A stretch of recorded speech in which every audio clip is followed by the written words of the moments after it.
sur place.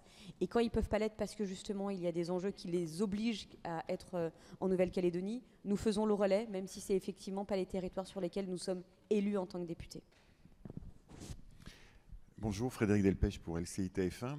La taxe Zuckman proposée par Eva Sass et Clémentine Autain a été adoptée ce matin en commission des finances. Elle sera donc débattue la semaine prochaine dans la niche écologiste. Est-ce que ça va pour vous dans le bon sens, taxer les patrimoines des ultra-riches pour au-dessus de 2%, en incluant les biens professionnels? C'est un peu ce que vous aviez fait à titre provisoire, en tout cas dans le budget. Est-ce que ça va dans le bon sens de plus de justice fiscale que vous réclamez régulièrement, ou est-ce que vous trouvez qu'elle va trop loin, cette taxe ?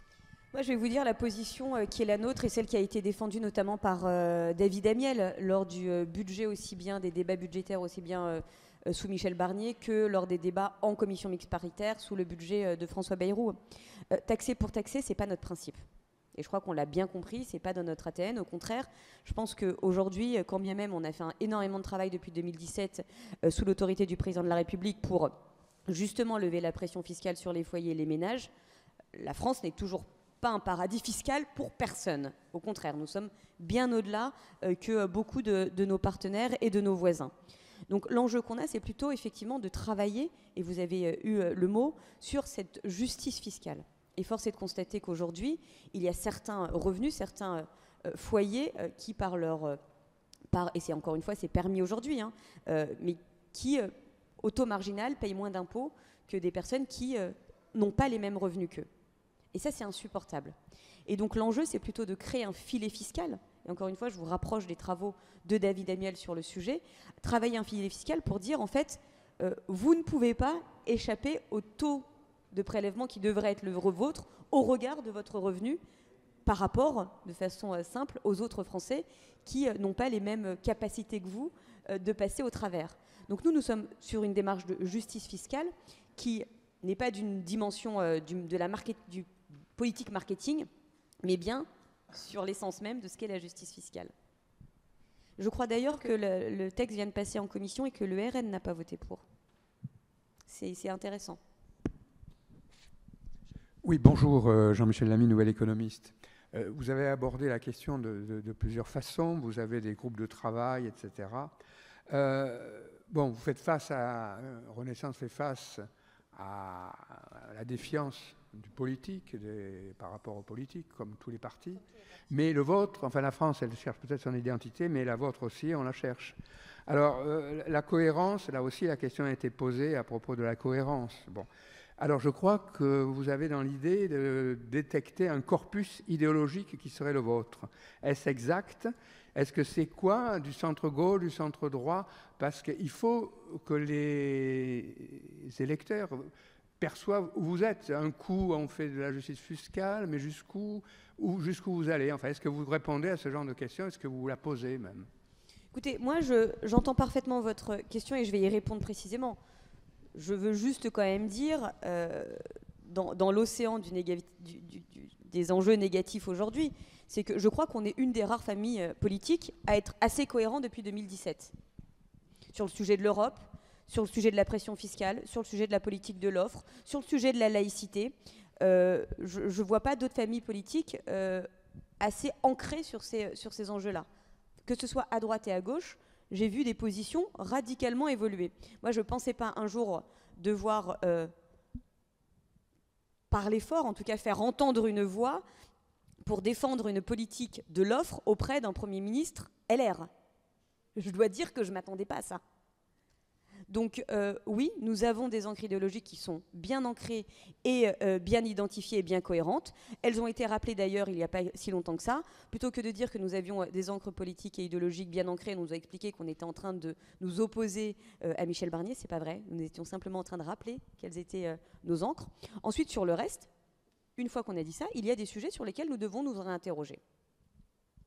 Je parlais de l'immigration, je parlais des institutions, et il y en a sûrement d'autres. C'est pour ça que Gabriel Attal a aussi bien lancé des groupes de travail au sein du groupe parlementaire pour qu'on puisse avancer très rapidement aussi au regard de l'agenda législatif que nous connaissons, mais aussi au sein du mouvement Ensemble pour la République, où il y a des conférences thématiques qui vont être lancées pour travailler sur l'ensemble de ces sujets.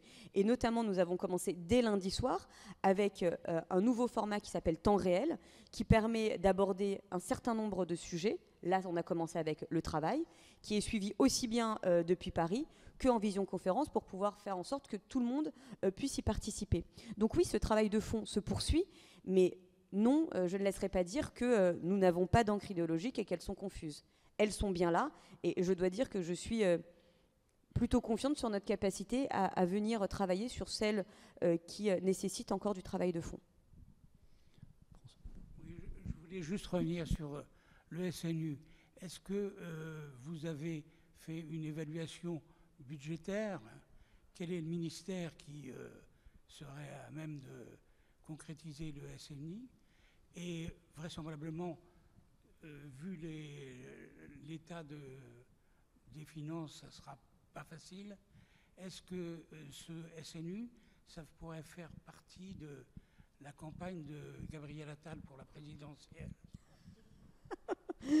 Alors, le SNU, je ne sais pas s'il dépend direct. Avant, il y avait un ministre en charge du SNU, de la jeunesse, de la vie associative et de l'engagement. Là, il n'y a pas de secrétariat dédié. Donc, a priori, il continue à dépendre et de l'éducation nationale, et des sports, et du ministère des Armées. Pour être très transparente, j'avais rendez-vous avec la ministre des Sports cette semaine, ça a été décalé justement pour pouvoir voir quel est le périmètre ministériel du service national universel.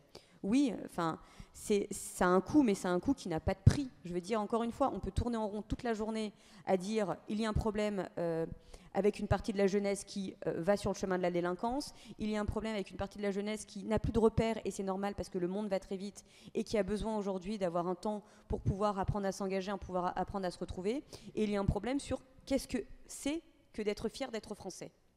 Et donc on peut s'amuser à commenter sous ça toute la journée, et même dans 10 ans on nous dira mais vous souvenez-vous à l'époque de M. Macron on disait des chats ça, et à l'époque de M. Hollande on disait ça, et à l'époque de M. Bon, c'est bon, on va y aller. Donc l'enjeu, c'est bien évidemment de prendre en considération la contrainte budgétaire, bien évidemment. Mais je pense que si on la prend en compte, on peut quand même continuer à mener des politiques publiques. Et ça, c'en est une, vraiment, qui est importante. Ensuite, pour le sujet de Gabriel Attal et de 2027, je pense que les deux termes ne vont pas ensemble. Gabriel Attal, c'est 2025. Jacques. Vous avez parlé vous-même souvent de l'immigration. Est-ce que Bruno Retailleau est un bon ministre de l'Intérieur ?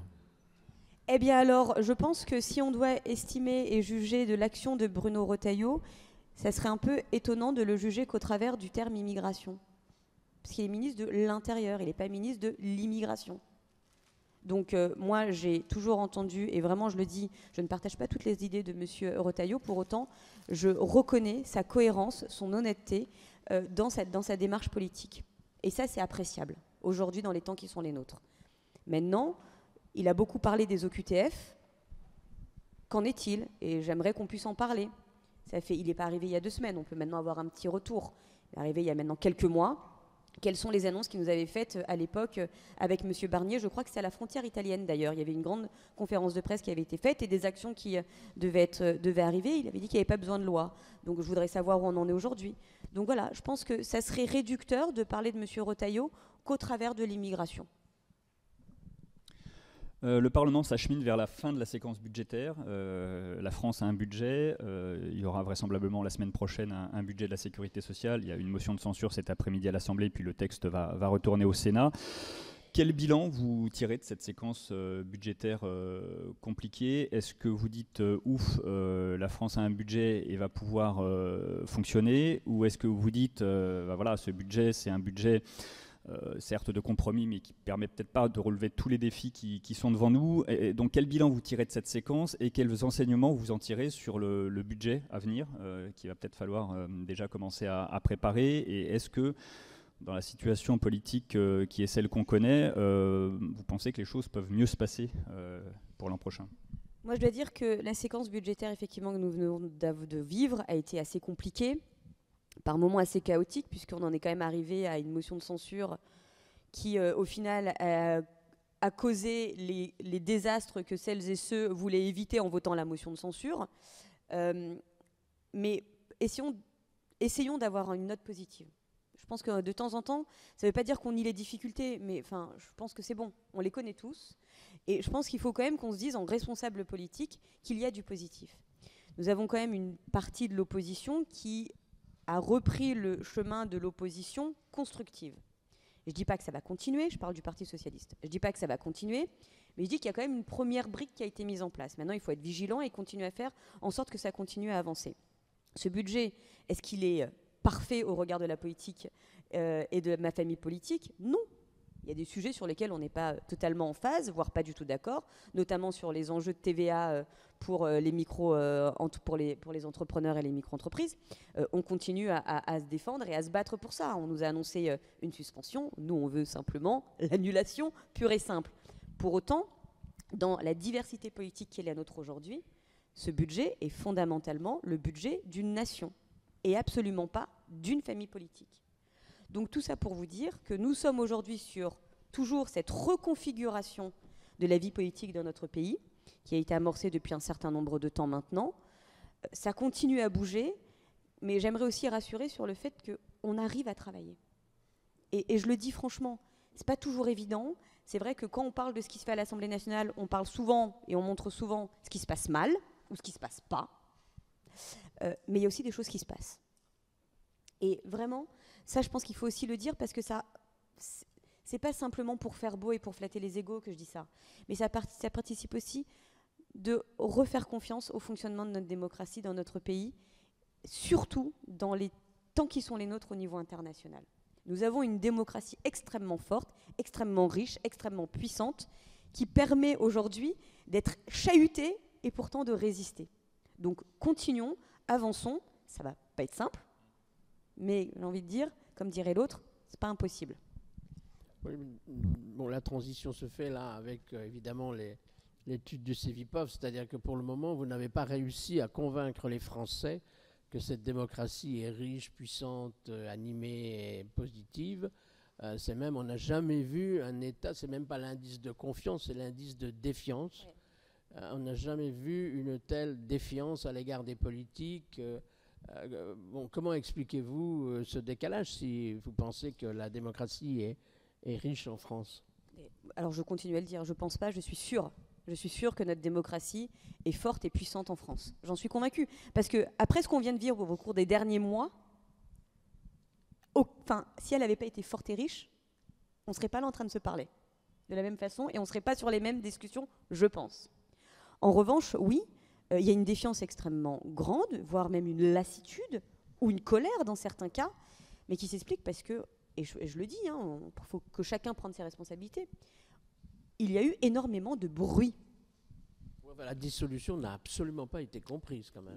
Je vous parlais à une parlementaire. Donc voilà, moi après les élections européennes, j'avais pas écrit dans mon agenda repartir en élection législative. Au contraire, le week-end d'après, j'avais prévu, je vais tout vous dire, de passer un peu de temps avec mes enfants.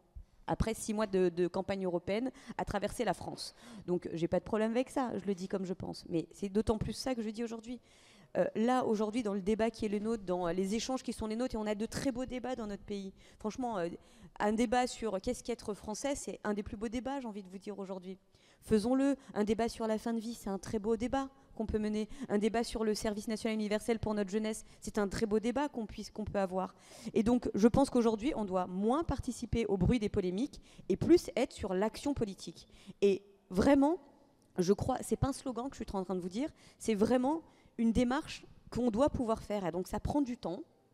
C'est pas toujours agréable, parce que du coup ça veut dire qu'on est vraiment par moments chahuté, mais ça se fait. Moi j'étais à Caen la semaine dernière, et effectivement j'avais sur le marché de Caen, face ou à côté de moi, des militants de gauche et des militants au Rassemblement National.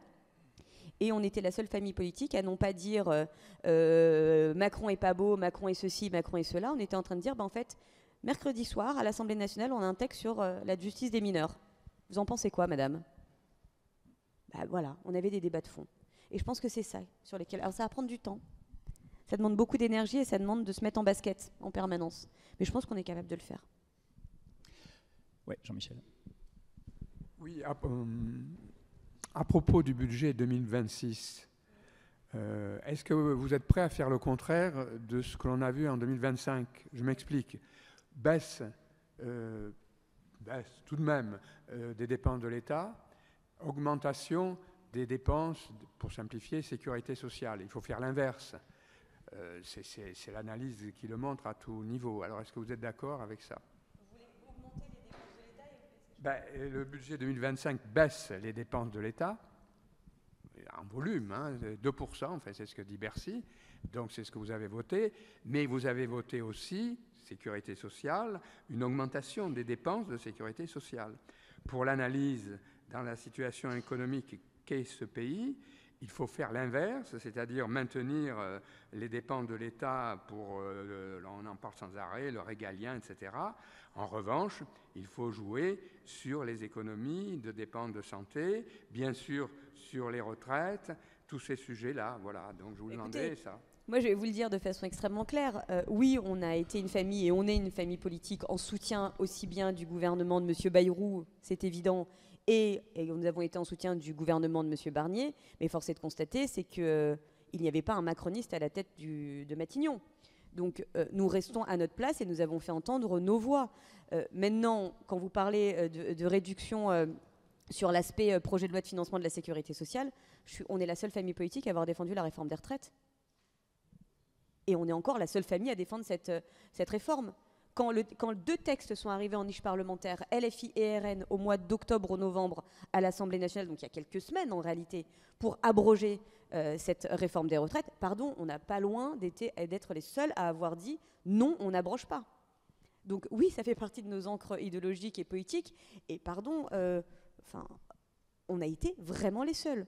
Ensuite, sur le reste, on continue. Par exemple, sur le sujet de la réforme de l'assurance chômage, on avait un sujet. On a beaucoup souri quand Gabriel Attal, en partant de Matignon, a dit à M. Barnier « Il y a la réforme de l'assurance chômage qui est sur votre bureau, elle est prête. » On continue à défendre ça. Ensuite, sur le sujet des dépenses de l'État, oui, on doit continuer à maintenir et à investir sur le régalien. Il n'y a pas de débat. Et je pense que toutes les lois de programmation qu'on a pu mettre en œuvre au cours du premier quinquennat et sur le début du deuxième quinquennat d'Emmanuel Macron le prouvent et le rappellent. Maintenant, il ne faut pas oublier non plus qu'il y a un sujet sur le coût de fonctionnement de l'État. Et donc ça, il faut quand même pouvoir continuer à y travailler. Et donc moi, par exemple, sur ça, je salue et continue à soutenir le travail mené par l'ancien ministre collègue et aujourd'hui le collègue à l'Assemblée nationale, Guillaume Kasbarian. Sur les retraites, puisque vous évoquez le sujet, la semaine prochaine, la Cour des comptes doit rendre son diagnostic financier que Pierre Moscovici espère indiscuté et indiscutable. Est-ce que vous attendez, est-ce que vous espérez que cet audit financier finalement confirme que la réforme qui a été menée était nécessaire et que peut-être d'ailleurs une autre sera nécessaire dans les prochaines années?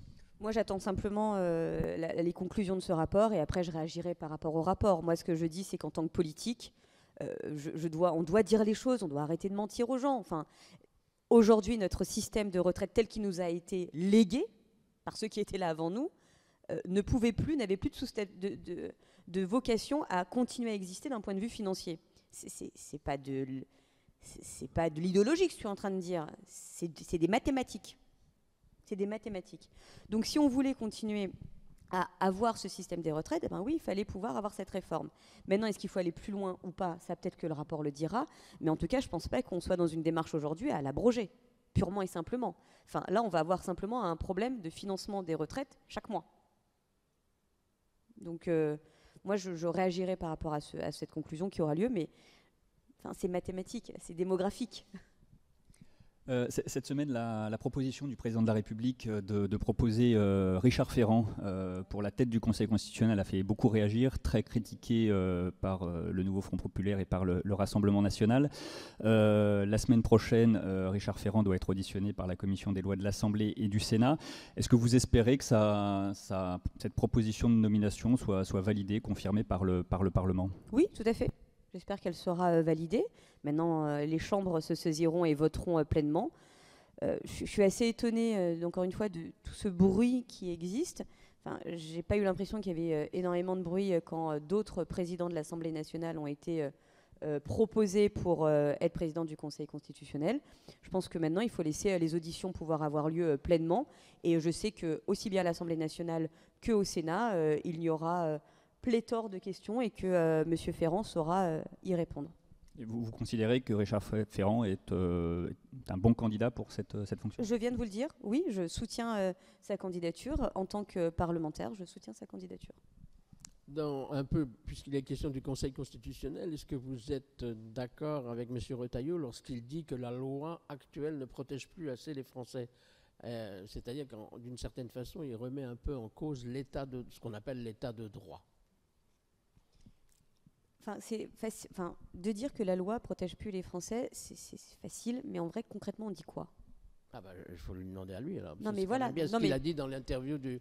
Une petite question rhétorique. Non mais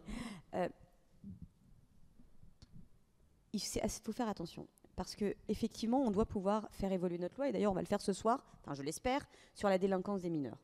Donc oui, on doit pouvoir continuer à faire évoluer la loi au regard du contexte qui est le nôtre et des problématiques qui sont les nôtres. Mais de dire la loi ne protège plus les Français, ça se viendrait à dire que la France ne protège plus ses habitants, les gens qui y sont. Je trouve ça, il faut faire attention. C'est une belle formule qui fait effectivement un beau tweet ou une belle ligne sur un magazine. Mais encore une fois, je ne sais pas ce que ça veut dire. Donc si la loi ne protège plus les Français, la question d'après, c'est et donc que faisons-nous, Monsieur Retailleau? Est-ce que vous pensez que le Conseil constitutionnel, tel qu'il est justement constitué à l'heure actuelle, le type de nomination par les présidents d'Assemblée, est-ce que cela correspond à ce que les... Ce genre de débat, le Conseil constitutionnel est indépendant.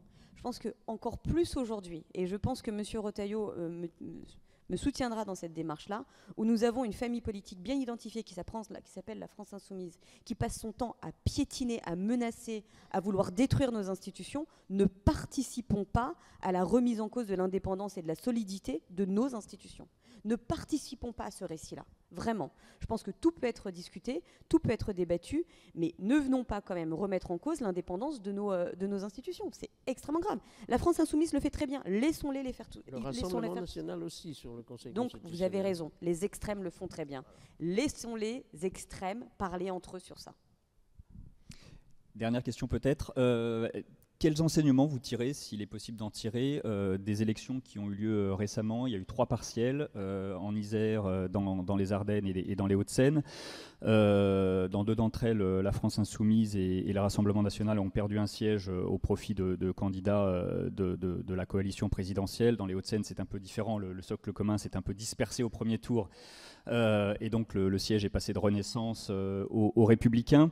Il y a eu la municipale aussi à Villeneuve-Saint-Georges. Est-ce qu'il y a des enseignements à tirer de ces élections partielles dont on sait que souvent la participation est assez faible? Sur les Hauts-de-Seine, par exemple, c'est la suppléante de Stéphane Séjourné qui a été élue. Donc très bien. Ensuite, sur les 2 précédentes partielles que nous avons vécues, nous voyons effectivement qu'aujourd'hui, nous avons, entre guillemets, réussi à faire battre les extrêmes. Ensemble pour la République a réussi à faire élire 2 députés face à d'un côté la France Insoumise et d'un autre côté le Rassemblement national. C'est bien qu'il y a quand même une volonté aussi de voir que s'opposer, et souvent que ce soit du côté du Rassemblement national ou de la France Insoumise, ce sont souvent des votes de colère. Pas que, il y a aussi des votes d'adhésion, mais c'est aussi beaucoup des votes de colère qu'on a pu entendre. Et bien que peut-être que la colère se résorbe, que peut-être que la lassitude gagne, il faut y faire attention, mais que la raison commence à l'emporter aussi sur la nécessité d'avoir des responsables politiques à l'Assemblée nationale qui ne sont pas simplement là pour s'opposer à tout et surtout en permanence, mais être là pour essayer de travailler. Et aujourd'hui, force est de constater que, nous sommes une force politique moins nombreuse qu'en 2017, moins nombreuse qu'en 2022, mais toujours aussi présente pour continuer à travailler. Donc moi, je suis plutôt confiante, mais attention, en vigilance sur ces résultats. Merci à tous, merci Prisca Thévenot d'avoir pris le temps de passer 1 heure avec nous aujourd'hui. On a bien compris qu'on était en 2025 et donc on vous réinvitera pour 2026 et 2027.